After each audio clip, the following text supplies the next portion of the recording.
So now I'm going to share lovely people that I adore with you, and you're going to see how magic they are. My first guest I picked to go first because she picked it and asked me. That's how much we plan things here around the Sheena Metal Experience.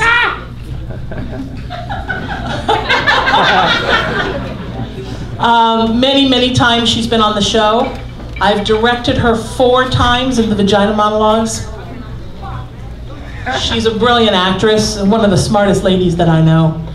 And seriously, when you die, I'm 100% sure, if you die before me, seance me and tell me if it's true, that her voice is the voice of God, the real voice of God. I love her for her love of the craft and her love of saying yes, and the fact that I think she may almost love live theater as much as I do. And when I grow up, I want to be her. Ladies and gentlemen, Lee Meriwether.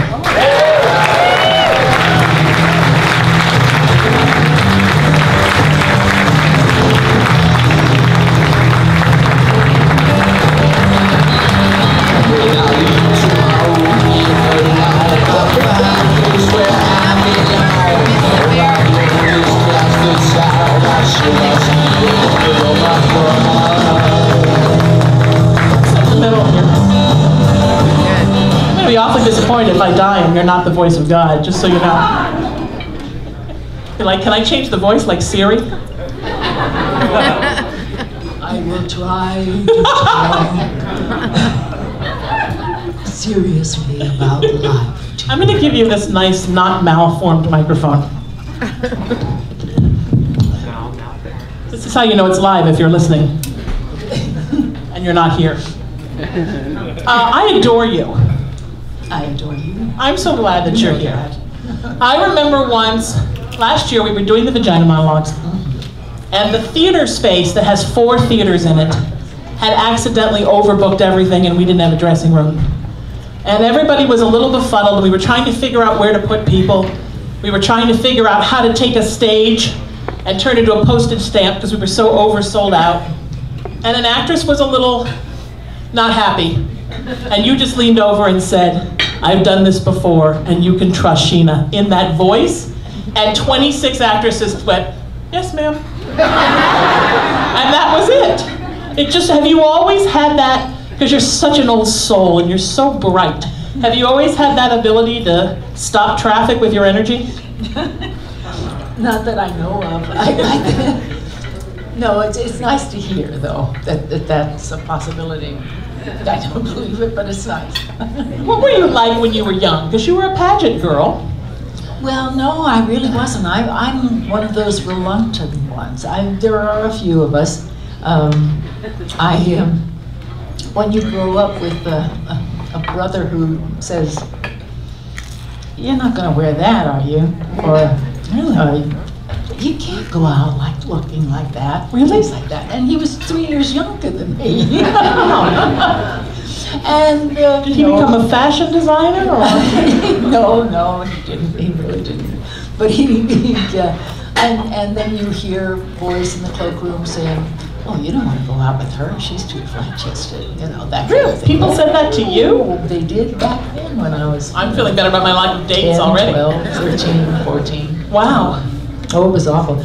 So I did not enter the Miss America pageant. I was entered by a fraternity in San Francisco. Really? Mm-hmm. Yeah. And how did you feel about it? Because I think of you as being so heady and so intelligent and so sort of stately in your energy. I fooled another one.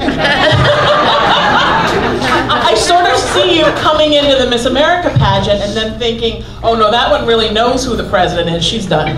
You know, because you're what it's supposed to be, right? The combination of beauty and brains. Well, but oftentimes the girls aren't good for their brains. No, but of course the Miss America pageant is different from all of the other pageants. It's a scholarship foundation. It's wonderful. It's the largest foundation for women, a scholarship foundation for women in the world today.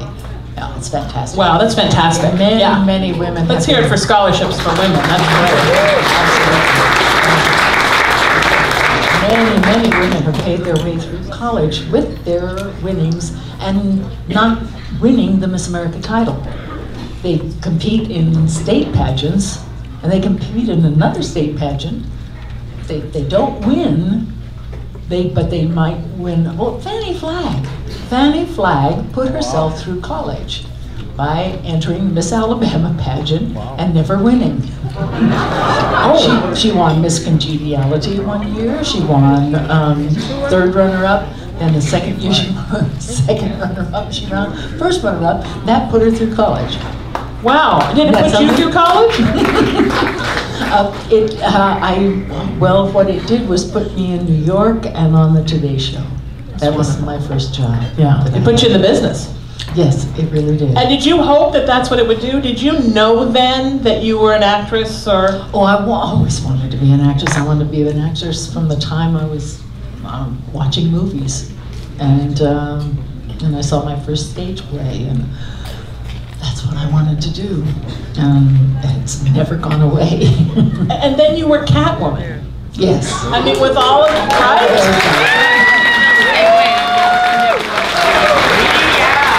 They all love you as the Catwoman. With all of your with all of your stateliness. And then did you look at them and think, I'm gonna wear that? Were you okay with that? Well, that was, I was extremely I didn't think I would get that role. I mean, I read for it, and but I walked. It was so funny. I don't think I ever told you this. I got a call. My agent called me and said they're casting a new Batman movie, and they're looking for a Catwoman. And I said, well, Julie Newmar does it on the series. Why did she's not doing it? They said, no, for some reason, no, they're looking for Catwoman. Oh, that's okay, well, I'll read for the part. And I read, and I said, oh, it's a nice role, and I get to be a Russian correspondent, and oh my gosh, this will be fun. Well, I went into the studio, I walked into this room, and there were about 150 gorgeous, voluptuous women in there. I thought, Did you say, hello, I'm Lee, and I was Miss America, and you can all leave? So, did you come in the tiara? And ladies, nice to see you. Well, it never crossed my mind. It was like, oh, what can I do? What can I do? I was frightened to death because I thought I really would like to do this job, and I thought, well, I just walk in, and I thought, well, maybe if I walk in with a high voice. I did. I really did. I faked it like other girls. Hi. Hi, how do you do? How do you do? And I love pageants. Like and cats. And then when it came time for me to be Catwoman, I lowered my voice and did a lot of purring. Did you purr for the nice gentleman? Oh, yes. Now, are you what we would call a method actress? Did you live in a round bed and poop in a box for 6 months to get ready for the audition? No, but I had cats all my life. Yeah, from the time I was a little girl. So I knew the sounds. We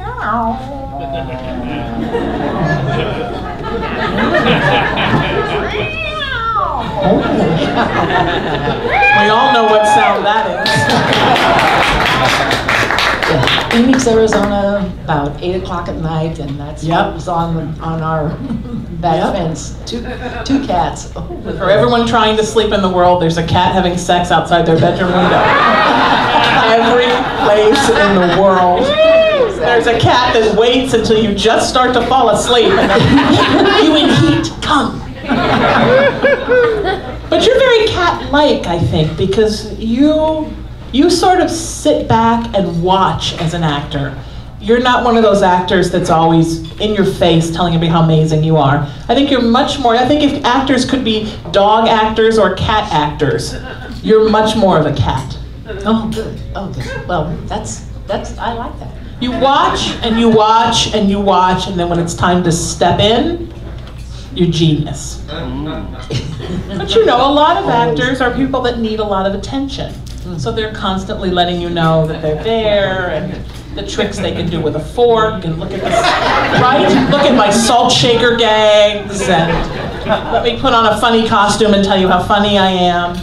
I can hang a spoon from my nose. I wish you could.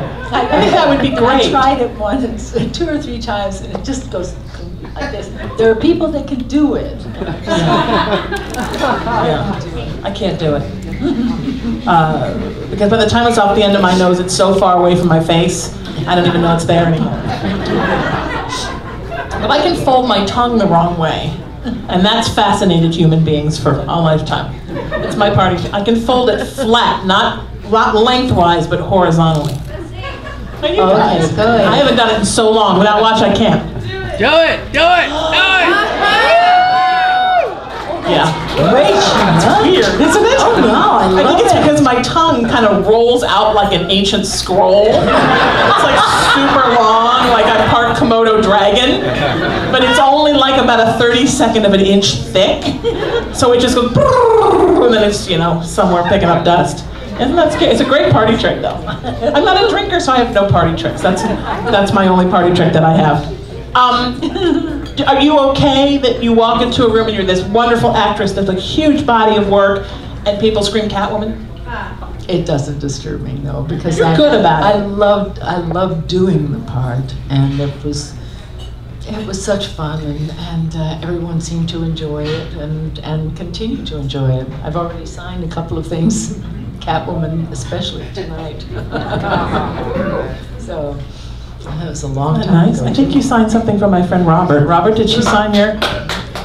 Robert was my intern when I worked on the Howard Stern show. He was still in college, and now he is the publisher of Fangirl Nation magazine and Fangirl Nation magazine. There you go.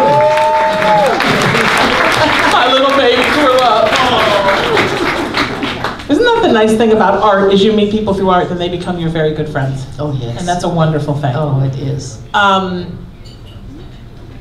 But you're good about, I'm going to tell you my first memory of you. I don't think I've ever told you this. Okay. Okay.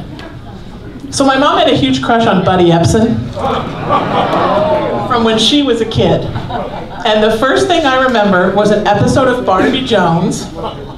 And for some reason, they had enrolled your character in some kind of a singing contest to try to catch the bad guys who apparently had infiltrated an evil talent show or something. And you sang The Boy from Ipa Nipa.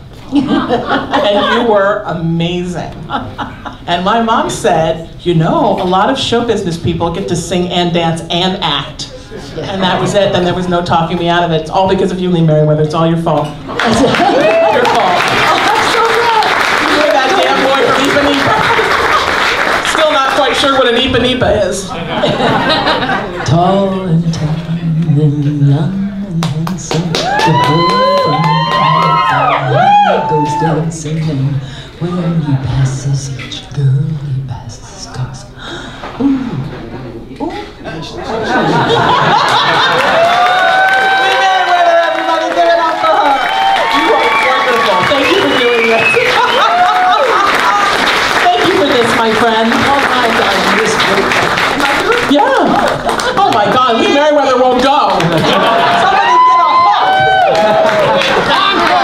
I am honored to have you here. You mentioned, I'm sorry, I just wanted to ask you, you mentioned George Chakiris' name. George Chakiris is coming tonight. Is he coming on tonight? He's coming tonight. Do you know he and I did King and I together? No.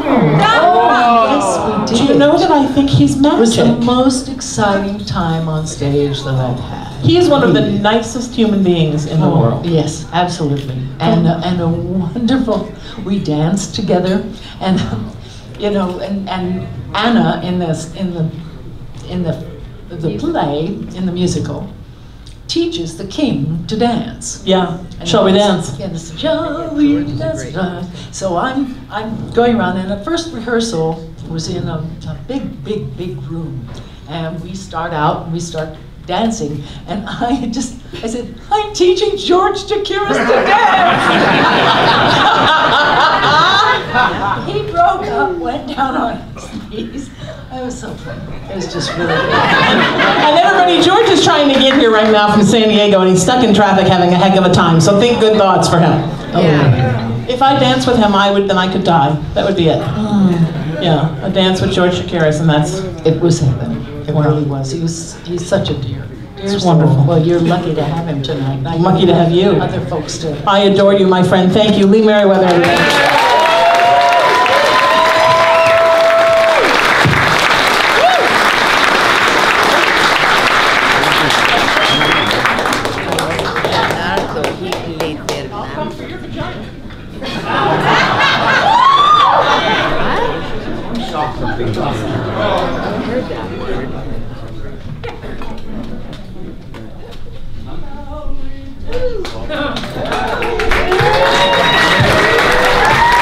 Meriwether.